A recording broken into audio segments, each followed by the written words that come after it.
Well, I'm Bob O'Dell, and I am a Christian that attends church here in Austin. And over the last years, well, I've had an interaction with Israel for the last 25 years, but mostly in high tech. And then over 4 years ago, I felt and looked back and see the hand of God in terms of bringing me into a friendship with Gidon Ariel, who is the main event tonight. I want to thank Rubin for allowing Kormim to hold an event here tonight. Kormim is a group of pro-Israel Christians, of pro-Israel believers in the Austin area that want to host interesting talks from people from Israel. And so that's exactly what we're doing here tonight. I also, you might have seen when I walked up on the stage, I put a kippah on. There is no requirement, or for the men to have a kippah on right now. We are not having an official service. The Torah is not being brought out, for instance. But I just wanted to do it as a sign of respect and appreciation for being here and being in this space that I know is very, very, very, very special to the Jews. All right. So I have the pleasure of introducing my friend, Gidon Ariel. And this is about your 27th visit to Austin, right? I must have been sleeping all the other 26 times. It's your first visit to Austin. My first visit to Austin, my first visit to the great state of Texas. And you guys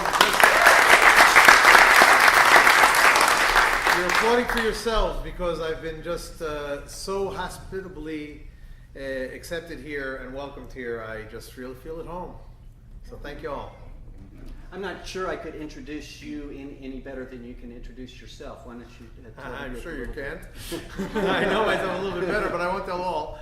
I was born in New York, in case somebody didn't recognize my accent. I'm not from Louisiana.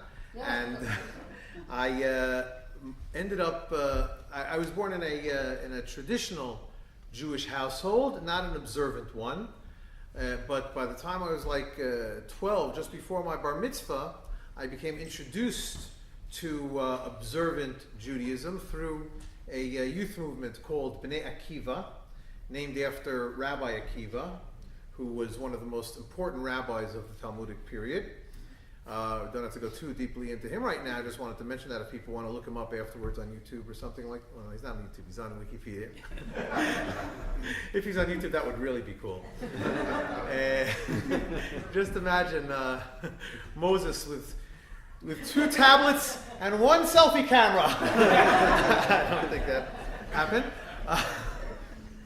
But I became much more interested in my Jewish identity, and B'nai Akiva was a Zionist, religious Zionist youth movement that basically educated the children, the young boys and girls, and older boys and girls who were interested in this kind of thing, that Jews should be together as a nation, following God's Torah, and living in the land of Israel.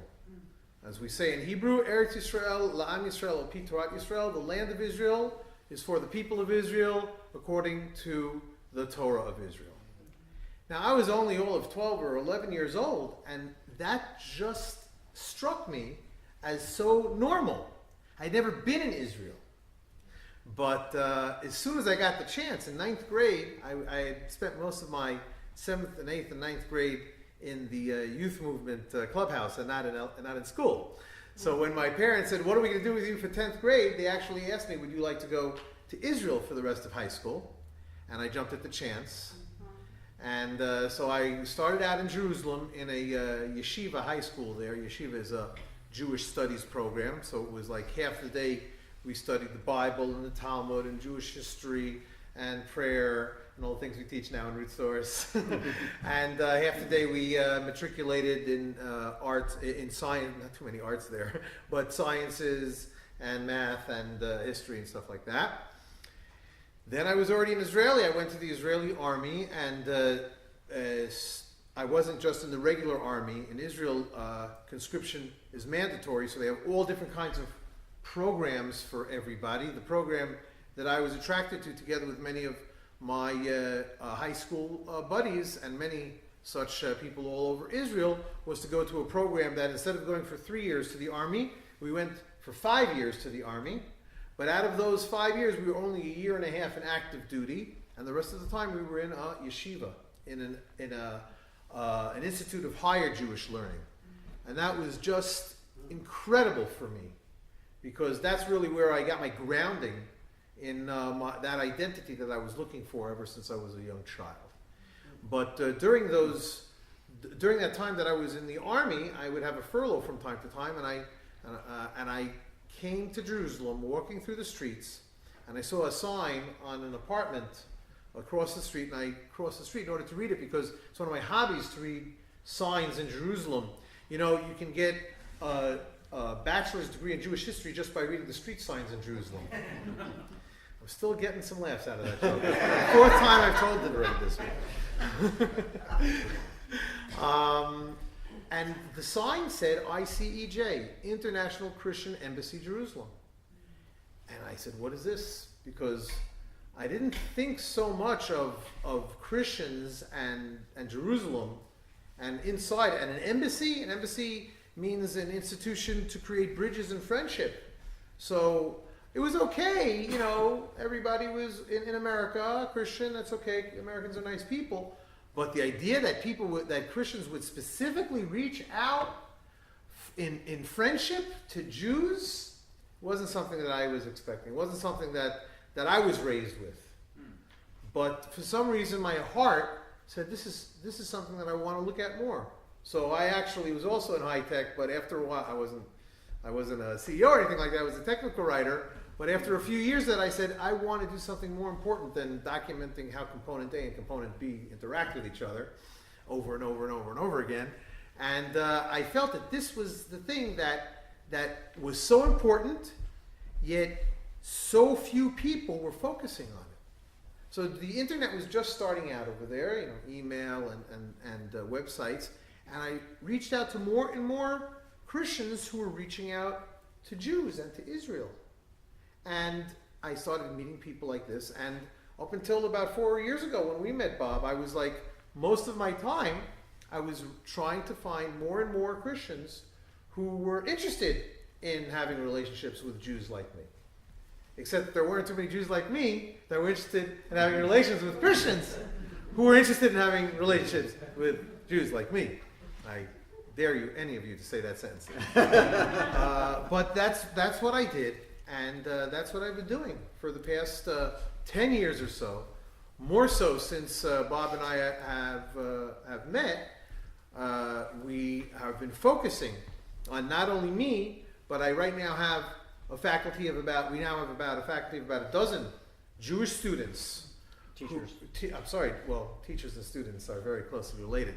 Jewish teachers who recognize and are attracted and by and called to teach Christians who are interested in learning from authentic Jewish teachers. Now, there are a number of spaces on the internet where Christians can learn Jewish stuff from authentic Jewish teachers. However, those authentic Jewish teachers are trying to teach Jews. They want to bring Jews back to their Jewish identity, just like I was attracted by Jewish educators when I was a lad.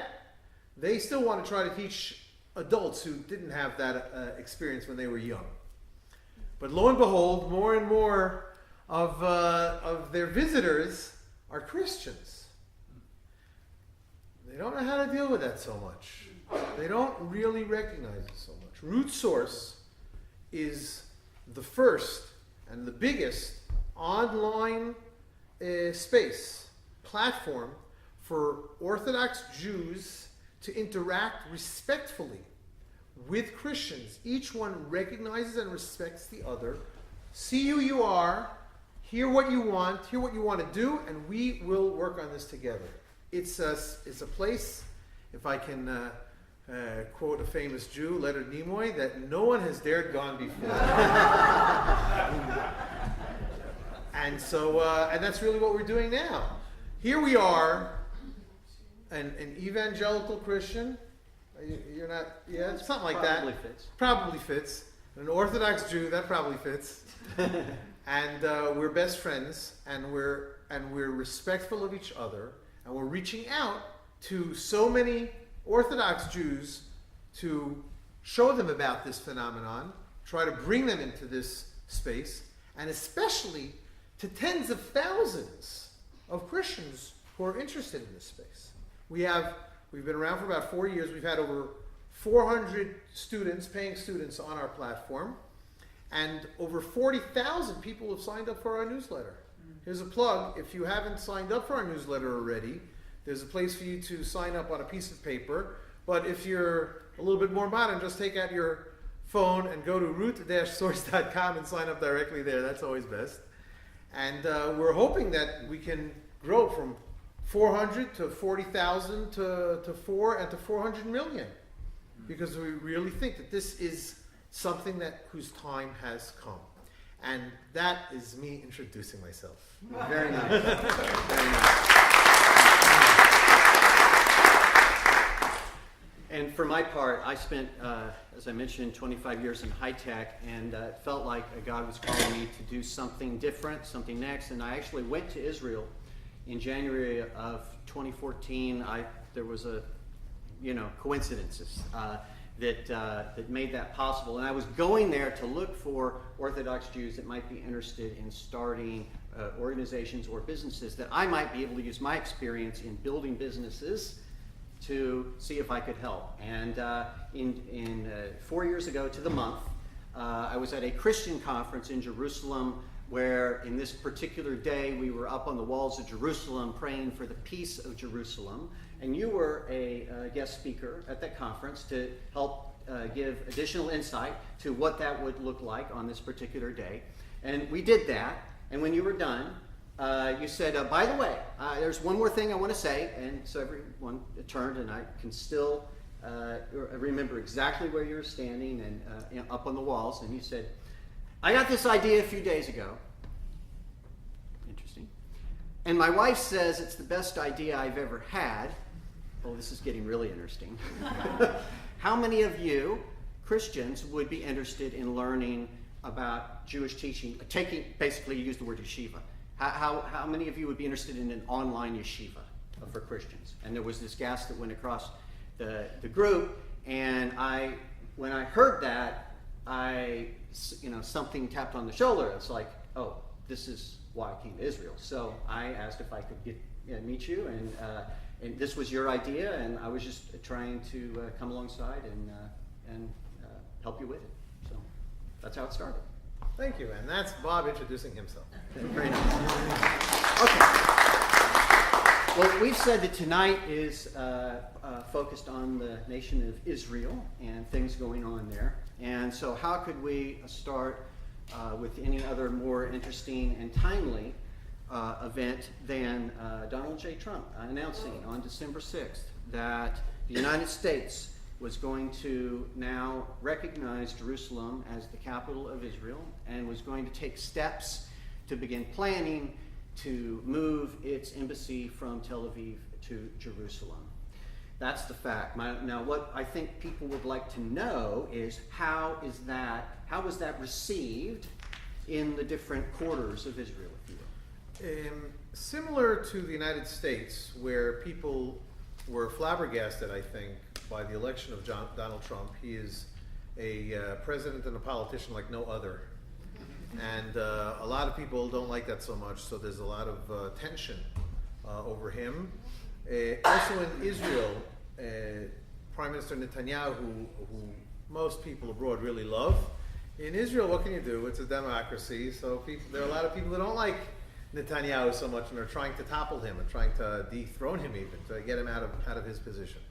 But as the Hebrew phrase is, the dogs bark and the train passes by. So people are barking about these political leaders that aren't what they expected, but they seem to be doing the policies which they were elected to pursue.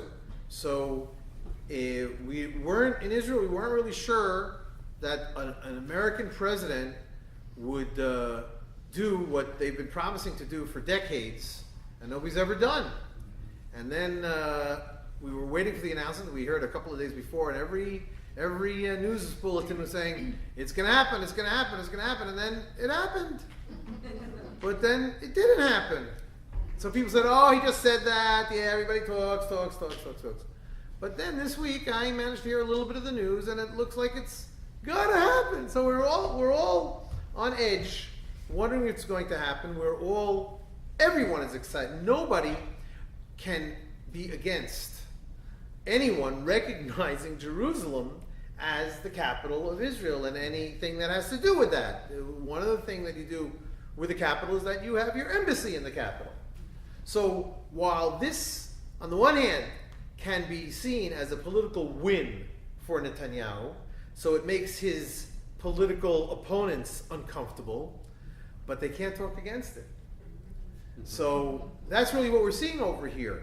Political wins for Netanyahu, political wins for Trump, and a whole bunch of people, if not eating their hat, at least choking on it a little bit.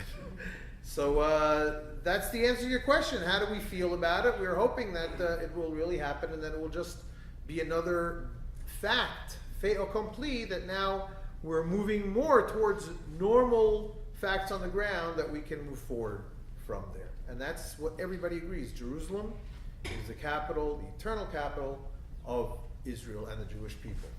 Now you can applaud for that.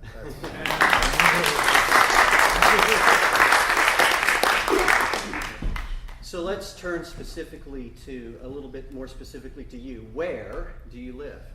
And what are the circumstances in which you live? Yeah, I live in a small Jewish community in what's called the West Bank, called Ma'aleh Hever, just 10 kilometers south of Hebron. Now, pass me the map that's behind you, Bob. I'll try to show what we've got over here. This is a map of the state of Israel before 1967. In fact, from 1959. Sorry. The kids, especially. Okay.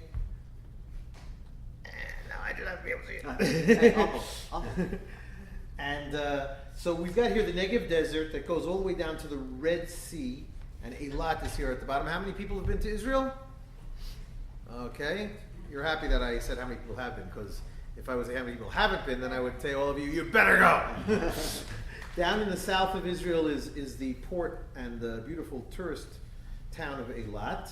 And up in the north here is the Golan Heights and the Galilee. Here's the Sea of, that little tiny thing. It's really not that much bigger in real life. The Sea of the Galilee. And here's the Dead Sea, which is actually smaller in real life. It's shrinking because of the phosphates and other chemicals that are mined from the Dead Sea, and less water is going to the Dead Sea because of the 9 million people who live in Israel and are using water that otherwise would go to the Dead Sea. The Dead Sea, the border between Jordan, the state of Jordan, which is over here, goes through the Dead Sea, and the Jordanians are also using more water. So there's less and less water in the Dead Sea. Herzl, who was the founder of modern Zionism, had many dreams. One of his dreams was that we would build a canal. Not sure where his dream was. If it was from the Red Sea or from the Mediterranean Sea, and just bring more and more water there. And I've been in Israel for about 40 years, and I've been hearing about it all the time. We're gonna do it. We're gonna do it. We're gonna do it. It's not happening so fast. But as far as what's called the West Bank, biblically and for the right-wing Israelis, it is called Judea and Samaria. Not only right-wing, but officially also. It's on the radio. You have to use the terms Judea and Samaria, not the West Bank. That is this backwards B-shaped area that some of you can see, and some of you are familiar with. By the way, This whole thing is Israel today. So how wide is Texas? Anybody want to give a guess? From El Paso to Louisiana, I don't know. Beaumont. To Belmont. How long is it? About 800. About 800 miles. Okay, so how wide is Israel? Here's the map. Come on, somebody, give a guess. 30 miles. About 30 miles wide. Oh, you know. I was looking for somebody to say about 400 someone miles. said 90. 90 miles. If we didn't show the map, then people would say, well, it's probably at least as big as China. For God's sake, it's in the news all the time. It is about 30 miles from the Mediterranean Sea to the Dead Sea, to the Jordan River. And before 1967, between 1948 and 1967, 1948 is when Israel won the independence war from the 6 or so belligerent Arab countries around it, attacked Israel. Miraculously, Israel was able to push them off. Part of, if anybody's ever seen, I think it was the movie Exodus, if anybody ever saw those kinds of movies, part of Israel's secret weapons were seltzer bottles that they threw down, and people thought it was making a lot of noise, so they thought they were being bombed. I mean, that's the kind of miracles that were happening over there. But until Judea and Samaria were liberated and captured in 1967, Israel was pretty much just the coastal plain, this strip over here, which at its tightest was 6 miles wide. So this is what the world would want us to have, a Palestinian state in Judea and Samaria, the West Bank. But they don't think about the fact that if the Palestinians would be up there with the state, and once you have a state, even if you sign on the dotted line, this is going to be a demilitarized state, and if you bring military in, what we're going to do about it? You're going to go back on the fact that we're a state? No state has stopped being a state. So we're not going to negotiate a demilitarized state that can simply just drive through our country, which they tried to do before, but we won. So we're not going to lose. We can't lose. We have no choice. Our backs are to the Mediterranean. However, my back is not to the Mediterranean because I live here in Judea and Samaria, which soon after, not so soon, about 5 years after the 1967 war, in fact, close to 10 years afterwards, there started to be a significant movement of Jewish people settling in their homeland. Why do I say it's the homeland? Because where did Abraham live amongst other places? Somebody give me a guess? Hebron. And where did Jacob buy land so that his son ultimately would be buried there? Shechem, or Nablus as it's called today, by people who can't pronounce Shechem, or people who know that they can't pronounce Shechem. And Jerusalem. Jerusalem is where King David was the king. Now, King David was not the king where the Knesset sits today in West Jerusalem, in the old city of Jerusalem, or more specifically, just south of the old city, the walled city, which is the city of David, a city that's over 4,000 years old. These are the 3 major cities in the West Bank: Hebron in Judea, Nablus in Samaria, and in between you have Jerusalem. These are the 3 places that the nations most say they don't belong to you. But in fact, they do belong to us. Anybody who opens up a Bible sees that they belong to Israel. So I guess in a synagogue and with the audience that we have, I can say these kind of things without being accused of being political. But you see, that's what I learned when I first started learning about my Jewish heritage, about the land of Israel. For 2,000 years, since the Jewish people were exiled from their land, they didn't say, "O Tel Aviv, if I forget thee, may my right hand," or they didn't say, "O Rishon LeZion, let us pray for the peace of Gedera or something. We love all places in Israel, but 80% of biblical places are in Judea and Samaria. I live in a small community named Nahal Hever. I'm sorry, it's called Ma'aleh Hever, which means overlooking the valley of Hever. Hever comes from Hebron. But just south of where I live, that's Jerusalem. This down here is Beersheba, so smack in the middle is Hebron. It's just south of my community is Carmel and Ma'on.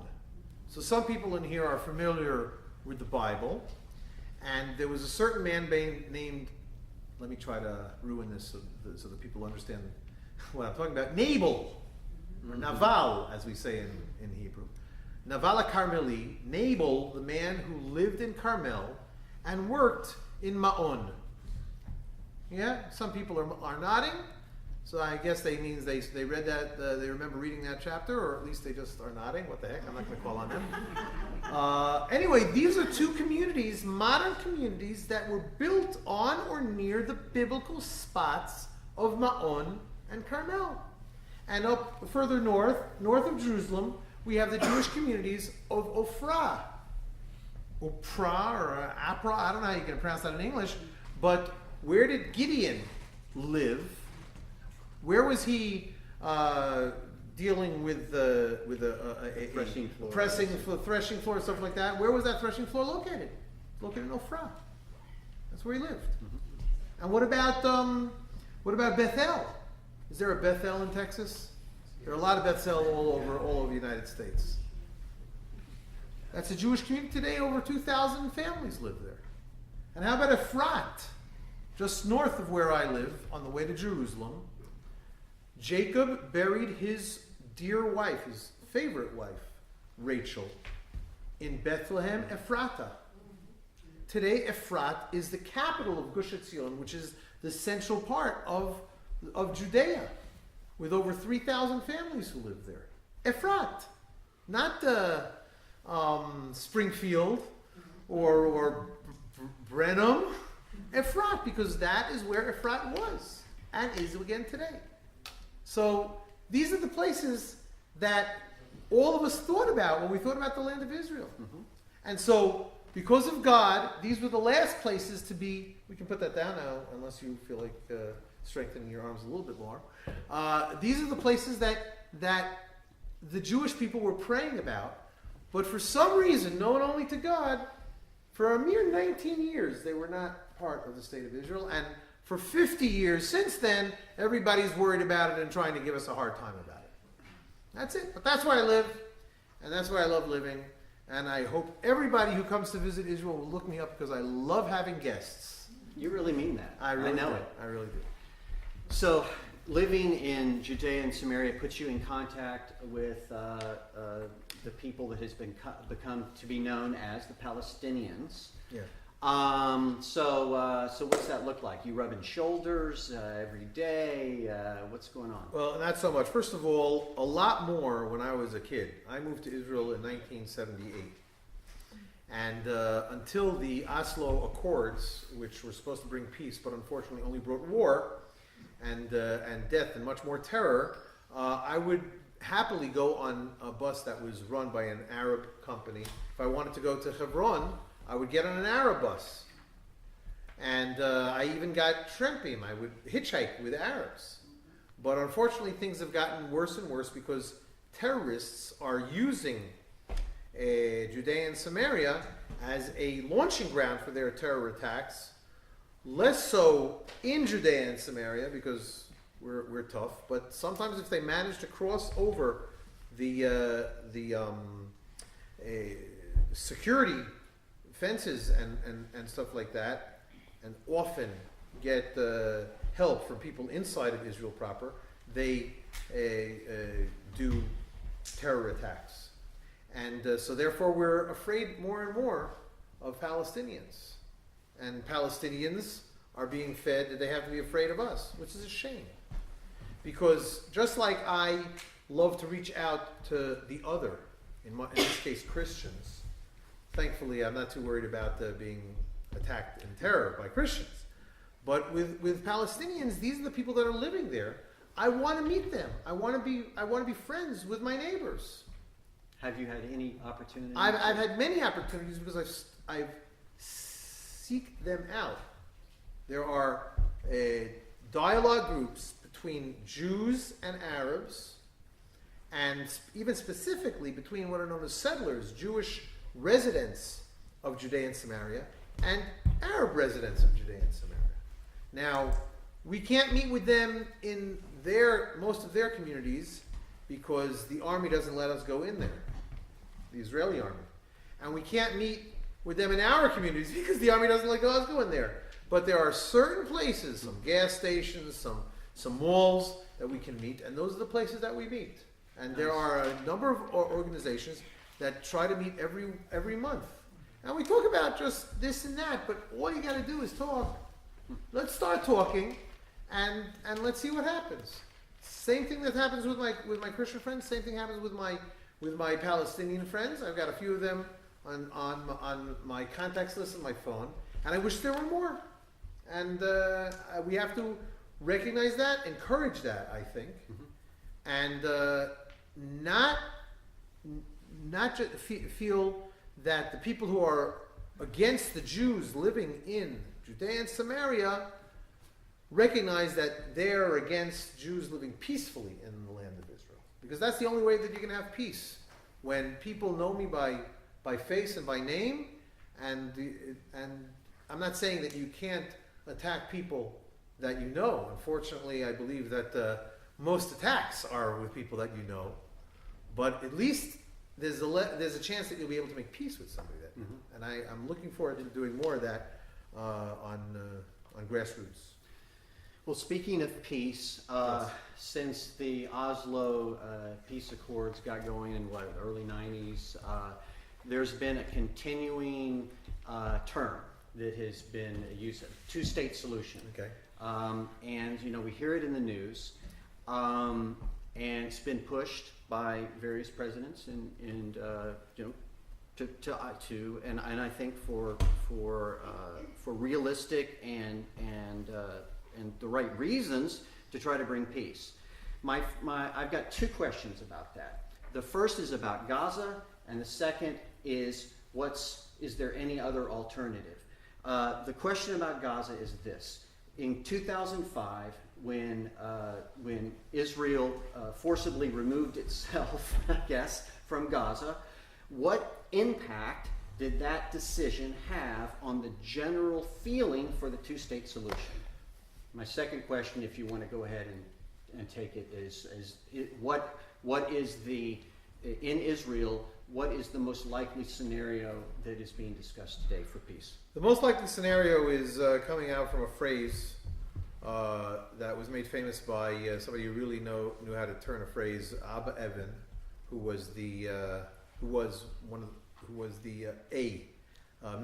Minister of Foreign Affairs in Israel. He said the Palestinians never miss an opportunity to miss an opportunity, which means that as much as Israel is looking for peace and is willing to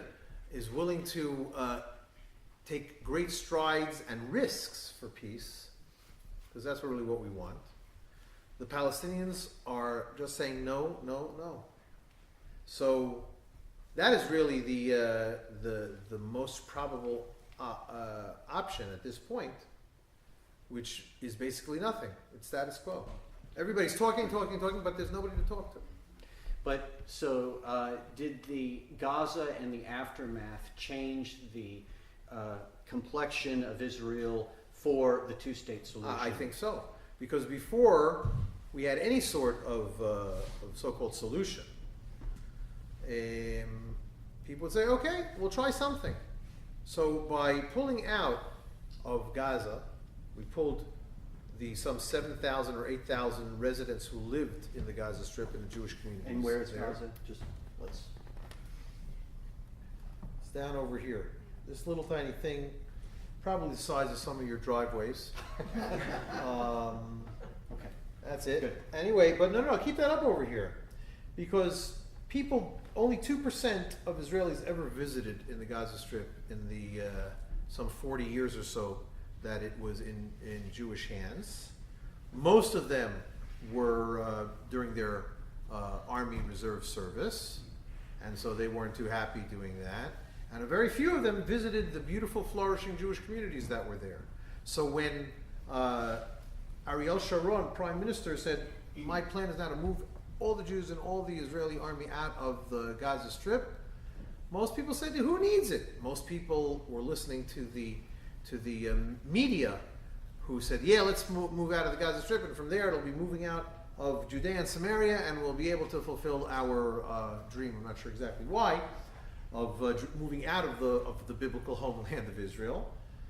But soon after that, the Hamas immediately took over in the Gaza Strip. Hamas is a horrific terror organization, and we've had since the withdrawal from Gaza at least 2 wars, full-out wars, with them shooting missiles not only to the 5 or 10 miles surrounding the Gaza Strip, but with some missiles that were able to make it all the way to Tel Aviv, which isn't that far. Excuse me.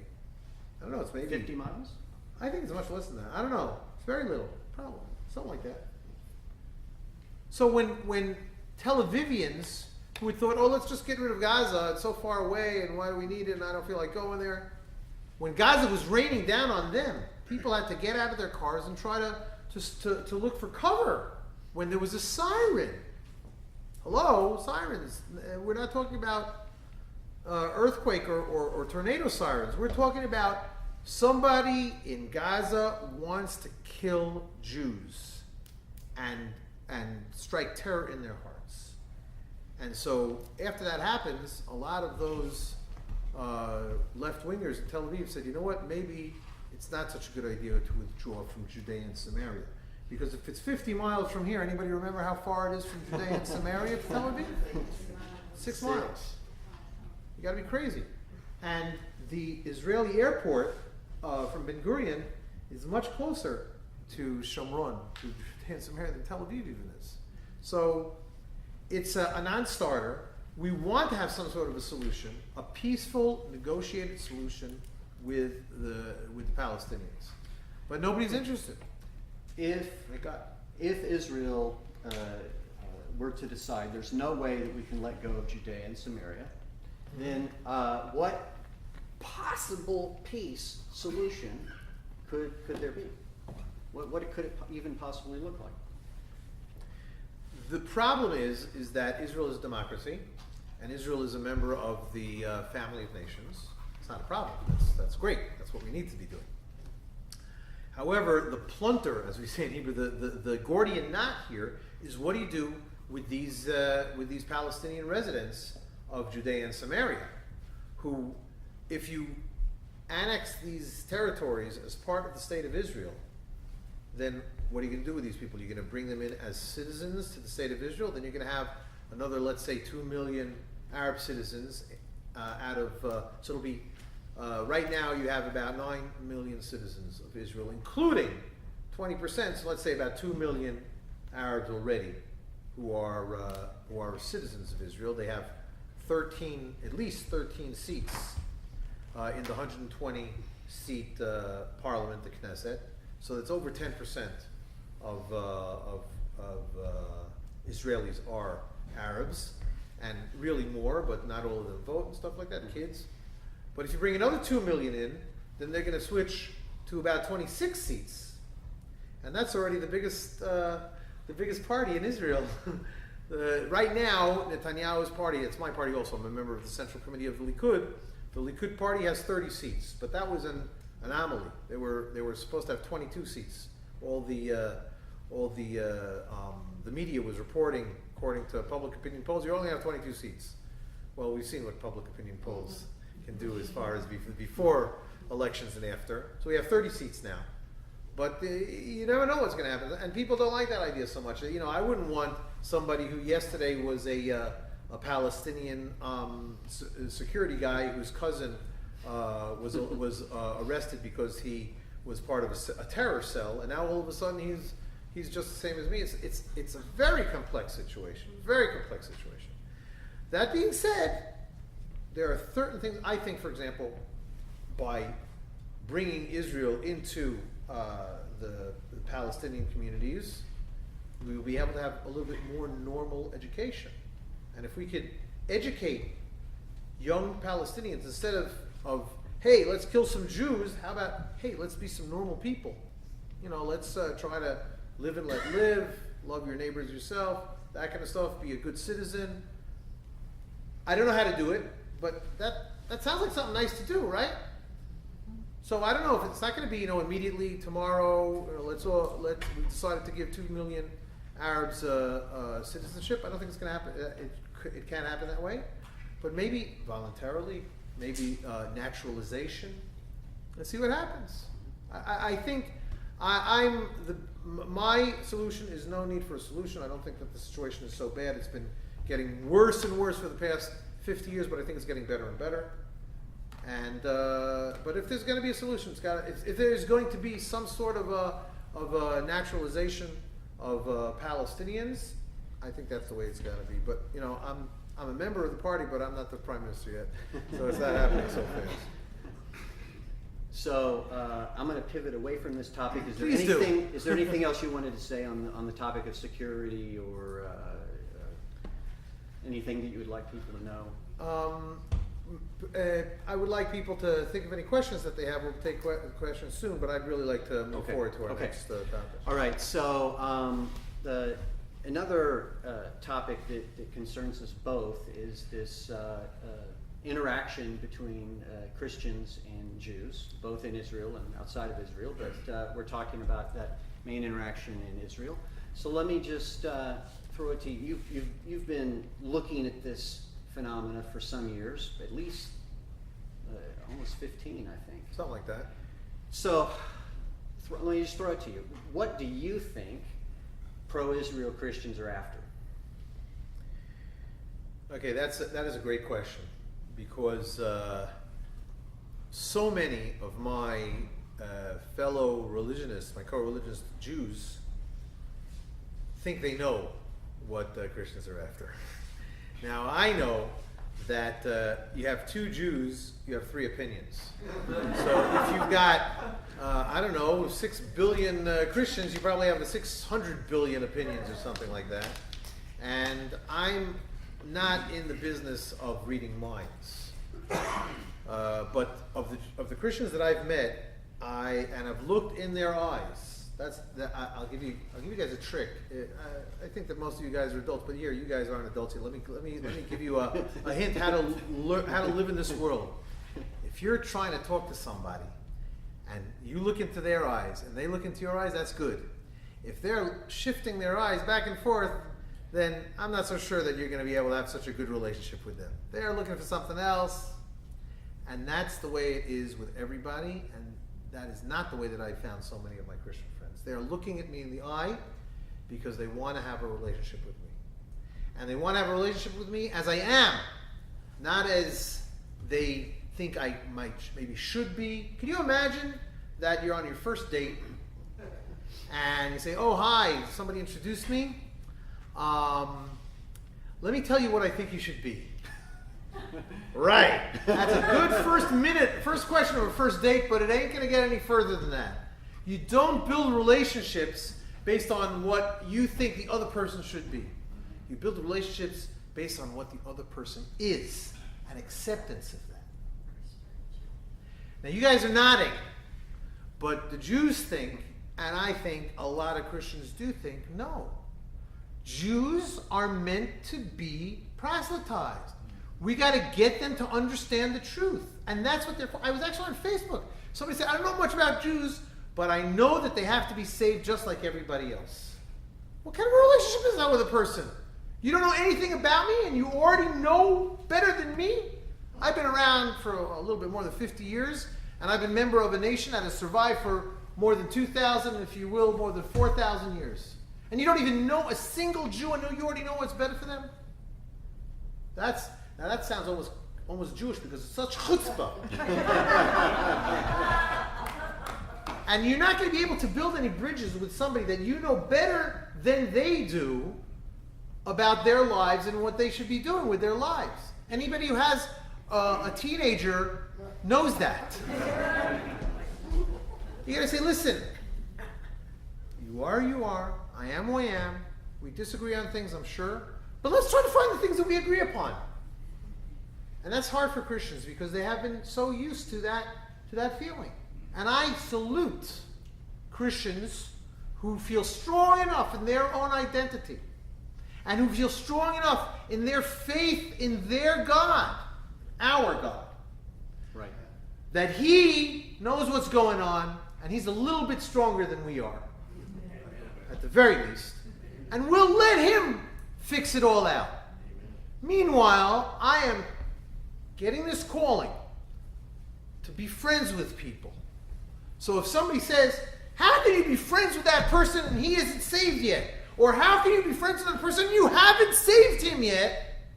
Okay, so that's why that person doesn't have so many Jewish friends. Frankly, I don't know how many friends that person really has in the first place. You make friends with people who they are. Not with what you think they should be or what you've been told that you think they should be. And so many of my friends are quietly telling me, Gidon, and some of them are being more bold even on Facebook, going on record, saying, I don't know what God has in store, but what I'm feeling is we just have to be friends with no ulterior motives. And that's what I'm finding. And if you're asking, what do my Jewish friends think? Well, I think I just told you. They think that after 2,000 years of relationships with Christians don't change too much. And so all they want is our souls, if we're lucky, and all they want is our lives, if we're not lucky. And we've been through both. So the Jews are used to that when they hear Christians that they think. But little by little, thanks to Christians who stick around even though they might hear a Jew say, you Christians just want our souls. You Christians are just anti-Semites in sheep's clothing or something like that. And they say, yes, and we're not worthy. I've met people who recognize, I see how much pain you're in and I'm not worthy to be your friend. People say stuff like that. And that just it brings me to tears. Because I know that they're the last people who are anti-Semitic. And the last people who were trying to change me, because they say, no, you are God's people. I'm not even sure what that means. But they seem to know what that means. And they say, okay, I'm not going to touch the apple of God's eye. Okay. So when I hear people like this, I say, okay, I'm touched and humbled when people talk so nice about me. But you know what? Let's just sit down and talk a little bit. Let's find out what we have in common. You're interested in me teaching you something from the Old Testament? Hey, I'm happy to share. If you want to hear what I have to say, if you'll agree with it, great. If you don't agree with it, also great. We're used to not agreeing in the house of study. So it's no chip on my shoulder if you agree with what I have to say or if you don't agree with what I have to say. And if you're so bold, you'll even listen to what I have to say about the really difficult stuff. Okay, I'll tell you. Most of the time I won't. Because I don't want to go there with somebody that I'm just first meeting. Hi, Gidon, nice to meet you. What do you Jews think about Jesus? Oh, come on.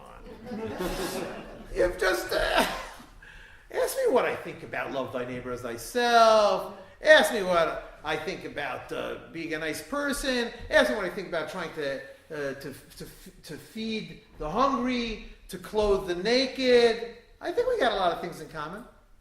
And let's focus on those for a while. And I think that more and more Christians are coming to that. And relatively more and more Jews are coming to that also. And I don't remember what the question is already, but you see that this is what I'm passionate about. And I've been doing this for, like I said, about 15 years. And more Christians are coming out of the woodwork and saying, this is something that I'm being called for. I'm being called to establish relationships, respectful relationships with Jews. And Jews, more and more, are saying, wow, these Christians seem sincere. They don't have an ulterior motive. It's a thing from God. Couple of points just to add from my perspective. One of the things that I've gained from my interaction with the Jews in Israel is the emphasis on not just talking, but on doing. And so the question becomes, instead of just sitting down and talking, is there something that we can find that we can agree together, that we can go do together? And I also think that as men, sometimes the best way for men to get to know each other is to do something together. So here we are kind of working together. We both agree that this idea you had is a good one. So let's, what would it take to take that to the next step? And so relationship forms in the process of interacting in real life on something that we can both agree. Yeah. Has anybody here been in the military? Yeah, only one. What state am I in? Anyway, in many of my Christian friends were in the military, and I was in the military. And in the military, you make your best friendships because those friendships are formed in the crucible. And like you said, it's doing. And obviously, in the military, it's seriously doing. We're not just doing a crossword puzzle together or something like that. And that's true. And obviously, we don't need to go to war together. Even though so many Christians, like out of nowhere, I would give my life for the Jewish people. Well, thanks. I'm not. I won't call you out on that. But that's and they're truly sincere.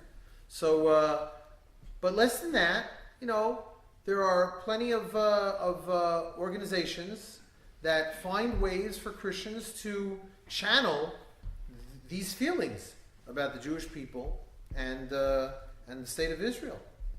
It's a miracle, the state of Israel. We barely talked about it. We talked a little bit about the Palestinians and stuff like that. But the fact that we are living in a generation that the state of Israel was founded, a Jewish state after 2,000 years, that everybody's saying, yeah, it says that in the Bible, they'll come back, but they weren't really talking about really coming back, and all that. And all of a sudden, boom, there it is. And then a double boom, because look how successful it is. This can only be from God. So, as a religious Zionist, I am fascinatingly strengthened in my faith in God that I can open up the Bible and say, wow, I'm living in the times that other people were maybe dreaming about if they didn't give up on that dream. And I think that the Christians can say, wow, that God is a promise keeper.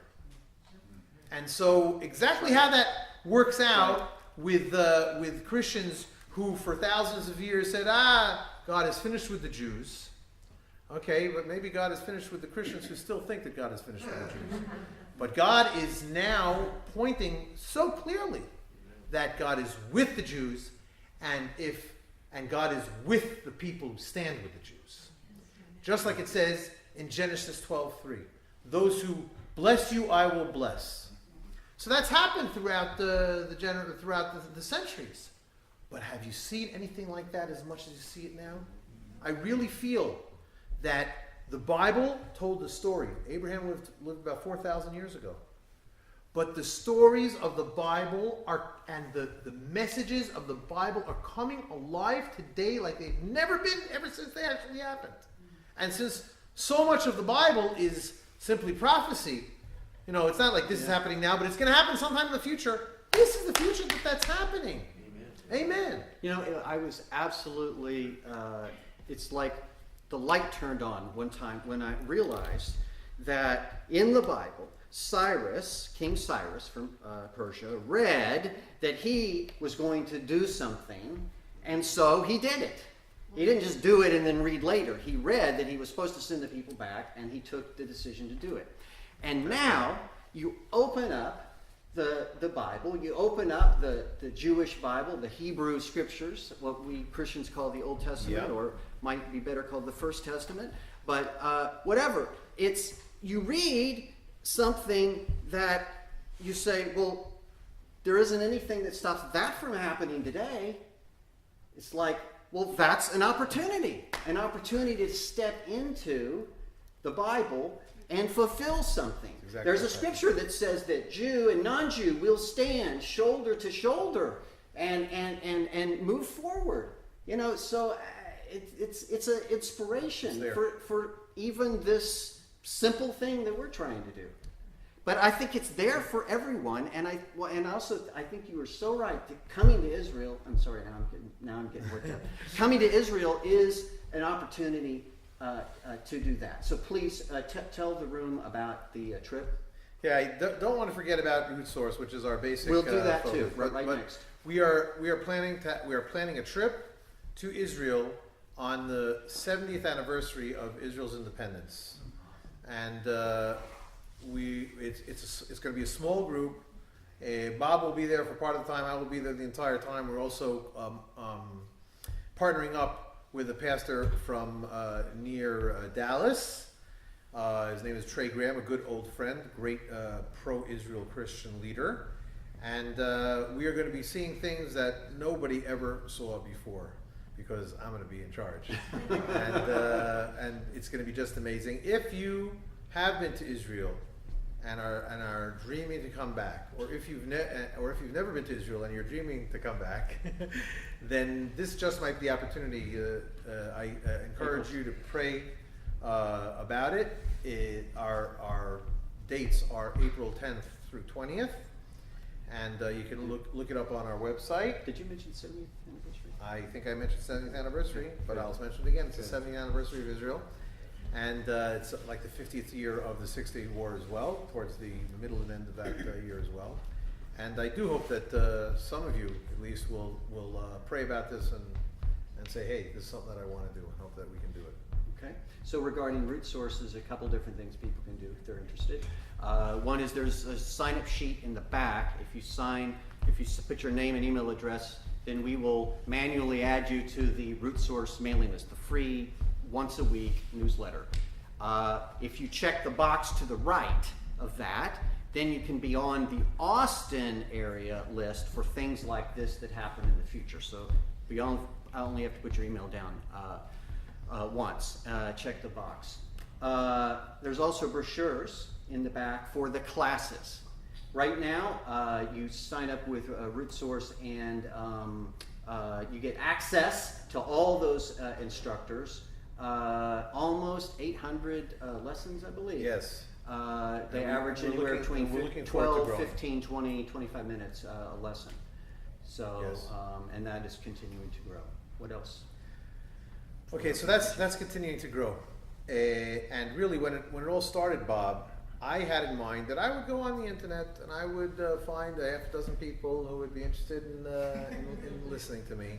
And when we met, you told me to dream bigger, and so we upgraded that idea of just Gidon talking to a few people to Gidon recruiting about it. Like I said, about a dozen teachers, and each of these teachers has already recorded. We haven't figured out how to be in two sides of the world at the same time. So even though the most important part of Root Source is relationships, we have to start out with recorded lessons, but we encourage students to respond to us, to leave messages, either audio or video, or just writing them down. It's Skype and telephone. If we can be somehow in touch, that's what we want to do. So we have, like I said, about 50 lessons on the average of each teacher that's recorded. But especially since I've been here now in Texas, I have felt more called to strengthen that bridge between Jews and Christians. We certainly want to expand the reach of Root Source. I mentioned 30, 40,000 people on our free email list. We really have to get to hundreds of thousands of people. And on the other side, we could keep it just at 12 teachers. People come in, if they're new, they'll check it out. They'll stay a while, a year, a half year, 2 years, something like that. They'll see, it'll take them a while to read 700, to watch 700 videos. But I want not only to have more content, I'm a big believer in content marketing, but I want more teachers to come into this. I want more Jews. It'll be very lopsided to have 1 million Christians and 12 Jews, and let's have some friendships. And I don't think that's what God wants. I think that God wants more Jews and more Christians to put their differences aside at this juncture and work together for the things that we have in common. Ultimately, I think that is the direction that the world is going, and it's the direction that the world must be going. Because even though the idea of the Jews coming back to the land of Israel, fascinating, imagination exploding, that the Jews are coming back after 2,000 years, that the state of Israel is being formed and so successful. For anyone who has eyes to see, that is a proof of God, and the promise-keeping God, as I said. And that is enough for most Jews. When we think of end times, we think of the Messiah coming and bringing us back to the land of Israel, where we could live again as we were in our own independent state. Okay, not too much work on that level for the Messiah to do, because we're doing so well as it is already. But there's still more to do from the Messiah's perspective on the Jewish people. But is that it? Let's say that the Jews are all in Israel. They're all loving God. They're all following Him. But what about the rest of the world? Guess what? God prophesied and promised about that in our Bible as well. We are waiting for that day, and we're praying. The Jews pray every day, 3 times a day, "L'taken olam b'malchut Shaddai," to fix the entire world in the dominion under the kingship of God. Not just the Jews. It's not "L'taken medinat Israel b'malchut Shaddai." Not just to fix the state of Israel under the dominion of God. It's to fix the entire world. And that I have to be grateful to my Christian friends, to the Christians who have been doing this for thousands of years, bringing the God of Abraham, the one true God, to the world. They've been trying. That's what the Great Commission is. Not exactly the way that we would have done it, but it's something. And we're only 6 million people. Now we have internet and stuff like that. But we need and we want. I'm saying we want. Not every Jew will agree with me at this point, but we want that partnership because there's strength in numbers. And of course, any number plus God is a majority.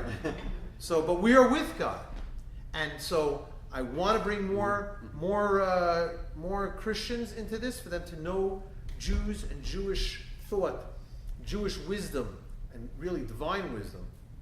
And I want to bring more Jews into this, because if all Root Source is going to be is just a cute thing for Gidon to do, but the Jews don't get it, then they're not getting it. And they're not going to be able to get that ultimate prophecy, that ultimate goal, I think, if I may be so bold, of what the world is all about. The world is all about the entire human race knowing God. And that's not a Christian idea. That's a Jewish idea. Except that the Jews forgot about it because we're too busy trying to survive. But Be'ezrat Hashem, we will succeed. And I'm saying that I really believe, because I see it, we need the Christians with us on this. We need to do this together. That's the way I see it. Don't know how it's going to be, because we know that there's that thing that we don't agree upon. Okay, let God sort it out. Agreed? Agreed. Amen. All right. So that's why I am encouraging you all to come to Root Source, to check out some of the lessons. First and foremost, for your own edification. So many of our students say, "Wow, nobody ever taught me this. Never heard of this. This is so cool. This is so interesting. It's helping my journey with Jesus even." And I'm okay with that.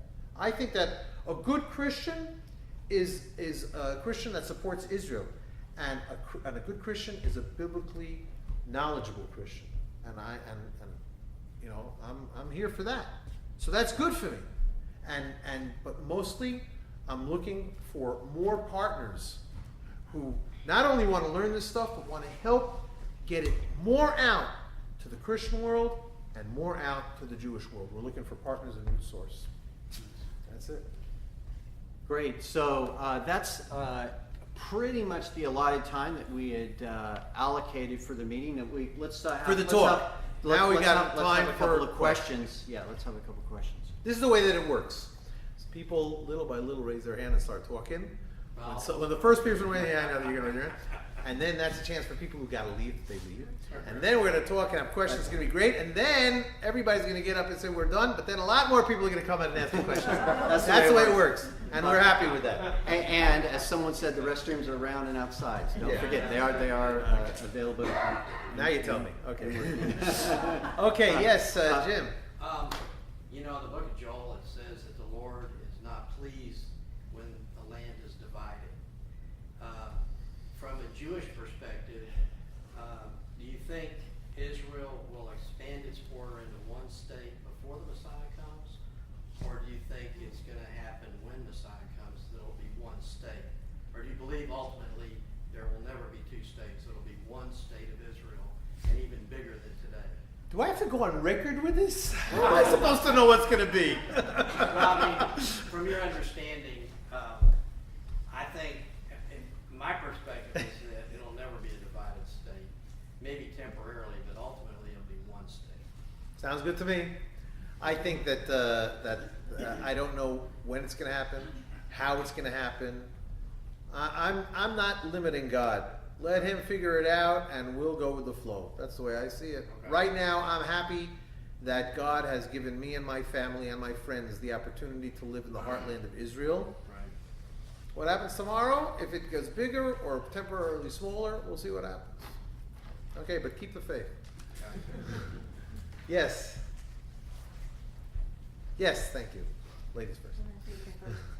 Do the Jews, and maybe there's different opinions of this, do they believe the Messiah is coming before the temple is built? I'm assuming they believe the temple's going to be built again.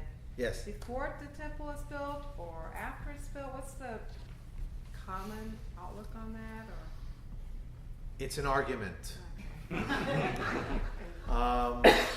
Really, what's been happening over the past 100 years of the Jews coming back to the land of Israel, and accelerated in the past few hours. I mean, for God's sakes, things are getting faster and faster all the time. It's too fast for some people, and they're not really sure what's going on over here. So they were used to 2,000 years of the temple just landing in fire from the heavens. And so for somebody to say, well, we got to build the temple, they say, what are you talking about? Not allowed to build the temple. The temple, the Messiah is supposed to build the temple. Or maybe God himself builds the temple up in the heavens and just throws it down in the morning. So, and yet on the other hand, you've got plenty of people in Israel. If anybody's been to the Temple Institute, these are people who are preparing to build the temple. So what do the Jewish people think about it? Right now, most Jewish people don't think about it at all. They're too busy thinking, what movie should I rent from Netflix tonight? So, but as far as what's going to happen, again, I'm sorry. I hope I don't have to say this too many times. But it's really the answer is we don't know, and that's an acceptable and the proper Jewish answer, because most of our knowledge about the future comes from a famous rabbi in about 800 years ago. His name was Maimonides, Rambam, Rabbi Moses ben, or the son of Maimon. So Rambam is how we call him. It sounds like something from the Flintstones, but that's really what we call him. And the Rambam said he was the rabbi, the Jewish leader, who talked about the entire corpus of Jewish knowledge, not only things that were and are applicable in his day and age as far as laws are concerned, but he also talked about the future. And he said, we don't know exactly how these things are going to be until they happen. So we're not going to think about them too much. And that's why even today, when the things are happening, the Jewish perspective is, let's not think about them too much. If we see something that looks like it's a prophecy fulfilled, thank you, God. And if we see something that looks like it's a gargantuan prophecy fulfilled, like the state of Israel, then okay, we're thankful for God. Or, God, I woke up one Sunday morning. I'm not a guy that cries too much, but I remember crying because Sunday morning I was listening to the radio news, and they said, while you were sleeping, the state of Israel airlifted 20,000 Ethiopian Jews from Ethiopia to the land of Israel. Overnight! On the wings of eagles! Wow! And I remember, it was incredible. I remember that happened during the year. First of all, it happened at the same time when 1 million Russian Jews moved to Israel. And all this happened during the first Iraq War, when they sat 39 Scud missiles in Israel. So people were moving to Israel. The first thing they got was a gas mask. You can't write fiction like this. So these are crazy, incredible miracles. And we just say, thank you, God. And, what else have you in store? We're here. Except what the Jews do is we're not waiting for it to happen. We're going to bring it about. That's why you have Israelis who said, we're not going to wait for God, for the Messiah to come and build a state. We're going to do it ourselves. And some people said, God, don't help us and don't bother us. Yeah, it sounds, oh my gosh, how can you be so... There were Jews who said that, and other Jews who said, God, help us. And you know what? It doesn't really matter what we Jews say. It matters what God decides to do. And so God is helping us. Anybody can see that who has eyes to see. And so exactly how it's going to be, I don't know. I'm there in front row seats to see it happen. And where I can be part of it, that's where I want to be part of it. That's it. Next question? Got that question? Yeah. Sort of. Thank you. Yeah, Chris. So you've talked about promoting and pursuing healthy relationship between the Jew and the Christian. Yes. And I'll use strategic and tactical as a construct, right? Okay. So strategically, you've talked about laying down that ulterior motive within the relationship, right?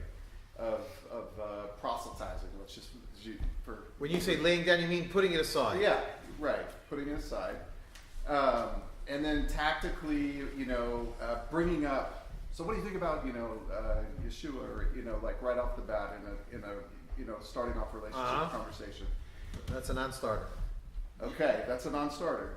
So that's in a tactical sense, pursuing a relationship or in situations that you've been in. What are things that we can do better as Christians to have relationship or better interface, or things that maybe you've been put through that you're like, why do we have to, anything from a tactical.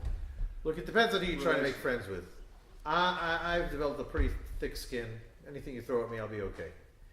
Because I recognize you're doing this because you're trying to do stuff that you've never done before. You're not sure how it's done, and you say, "Wow, should I do this?" Listen, the first time I went into a church, I said, "Gee, am I even allowed to do this?" Okay, so you overcome the hurdles, but ultimately, I mean, you guys are all friendly people. Just be friends. That's it. 2 words, and we got this down pat. It's so simple. Now, if somebody who can't get rid of that and has to hold on to their motive, well, I'm a Christian, that means I got to get this Jew back where he belongs. Okay, so I'll smile and nod, and don't be accepting a phone call from me to go out bowling, I'm not going to be your friend if all you want to do is change me and all you want to do is offend me. Because I'm a Jew. And I recognize that you have your medium to end time scenarios. I'm putting that aside so we can have a relationship. You got to put that stuff aside to have a relationship. It's very hard for evangelical Jews to do that. And it's a miracle also, because evangelical means I'm spreading the good news. I'm spreading the good news. I'm spreading the good news of Jesus. Spreading the good news of Jesus. So you want me to pursue this feeling that I have to have a relationship with Jews without Jesus, but that's the whole point. That's my name. But look, our best friends are evangelical Christians who recognize that they can't bring. I'm always thinking of the phrase, but it seems offensive, but it's an elephant in the room. It's what we all know is there, but nobody's talking about it. And that's what's got to be now. Let's not talk about it. That we have so many things in common. So that's really just it. I can't give you a trick to do it. It's just get used to it. Don't worry about being offensive if you're sincere, not sincerely offensive, but if you're sincere in trying to have your relationship. You'll work together on it, and if you'll be good enough friends, then friends are forgiving. And so just be friends. And there's so much that we can be friends. And it's okay to ask. And it's always okay to ask. That's the only way you can learn, if you ask. Yes. What's your name? My name is Joe. Hi, Joe. So, Christians, we know the Messiah, how we envision the Messiah, what he did, how he was. How, from your perspective, from a Jew perspective, what does the Messiah look like? What's he going to be? What's it going to be like when he's here? First of all, there is a class on that in Root Source on the Jewish History channel, Jewish History, Jewish Future. You get on the site. Again, the subscription fee is just a matter of a few dollars a month. It's not that much. When you get on, you get access to everything. Look at the Jewish History, Jewish Future, and there's a 1-hour talk that walks you through, 4 lessons basically, walks you through the background, the conception, and what would be expected. What things the Messiah, when he comes, or as Christians might say, comes the second time, would have to do to be accepted. So that's, sorry for turning it that way, but. Okay, that's good. I mean, but again, my answer would be, I probably agree with everything that Rabbi Spiro wrote on that, said on that lesson, because he teaches it from traditional Jewish sources. Yeah. But in general, the Jews are less future focused. We are more, God will get it done. What we can do, then we're going to do. And what we can't do, we won't do. And we won't focus on it so much. That's it. We believe in Messiah. Christians got that concept from Jews. It's all there in the Old Testament, hundreds of years before Jesus was around at all. Not to mention close to 1,000 years before non-Jews started picking up on that concept. So we believe in a Messiah. It's one of the 13 points of faith codified. Of course, there's arguments about them, but that's one of the points of faith, that if you're a Jew, you believe in a Messiah that is going to come. What exactly is he going to look like? What exactly is he going to do? When is he going to come? When all these things? Okay, if you're pulled to that, go ahead, but we'd rather not talk about it. Let's see what I can do today to bring him. Me. I'm going to be a better person. I'm going to follow God's laws. I'm gonna see what I can do, but not, well, is that person the Messiah? Is that person the Messiah? Is now the time to Messiah? 1896 plus 1412 or something like that. Oh, this is the year that the Messiah is going to come. Oh, we've seen that a lot, not just Jews. So don't worry about it. Again, Christians are fixated on Jesus, and Jesus is the Messiah. So what about the Messiah? When is he come? Come, Jesus. Okay. But it's until he comes, let's focus on what we can do now. Plenty to do now. That's the Jewish perspective. This is not an answer to your question, but I will say after going through this material and so forth, I was surprised at how much alignment there is between what we would think about as the second coming and what the Jews would say would be. Why are you so surprised? Where did it all come from? It's okay. all in the prophecies in the Old Testament. I'm surprised because I'm human and I'm learning and I'm on a journey and everything. But there's an alignment, and I think there is quite a good reason for that. Chuck Missler, one of the most famous, evangelical Bible teachers on Revelation, has made the comment: 90% of what's in Revelation is in the Hebrew Bible too. So no wonder, it's very, very close. Gotcha. Yes. Gidon, every time I tell someone, hey, I'm going back to Israel, my mother, oh, it's so dangerous over there. And So speak to the security situation, that it's.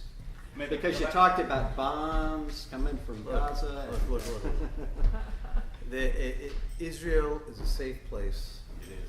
If you come to Israel, I'm actually, surprisingly, it seems safer for visitors than it is for people who live there, because I hear people visiting and say, "Oh, I just walked through," and they seem to be entitled with an American passport to walk into Bethlehem, to walk into Jenin or something like that if you really want to. That's very difficult for me as an Israeli citizen. I would love to do it. I'm waiting for somebody to say, "Come with me," and you can do it, but I haven't found it so much. But outside of the Palestinian territories, the Area A as they call it, it's just, I don't lock my door at night. It's extremely safe. It's extremely friendly. Everybody's friendly. Now, it's growing. The story goes that when the first Israeli thief will be arrested by the first Israeli policeman, then we'll know that we've arrived. That was a way of normalizing the state of Israel.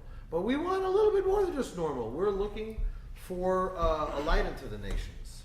Okay, we got to go through some difficult times in order to get to that, but that's what we're looking for. Right now, Israel is a safe place. It's not, you don't get off the plane and feel any different in Ben Gurion Airport than you do in Dallas-Fort Worth or, don't help me here, Austin Bergstrom. Yeah, that's very good.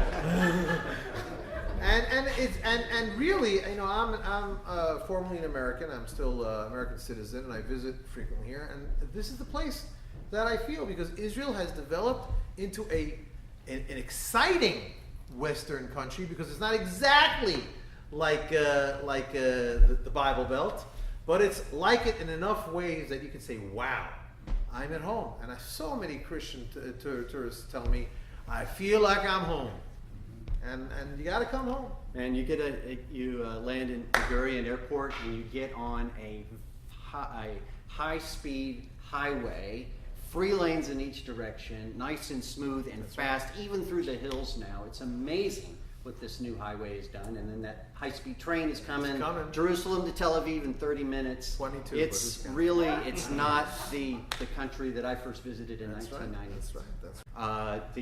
The first book that we did together, Israel First. Yes. So, but please, bring questions up. You're here for as long as. Yeah. Okay. I figured out the hint. Okay. Bob. All right. Bob, Good. sorry. Okay. Yeah. All right. Okay. So you're dismissed, but if you want to stick around, Thank you.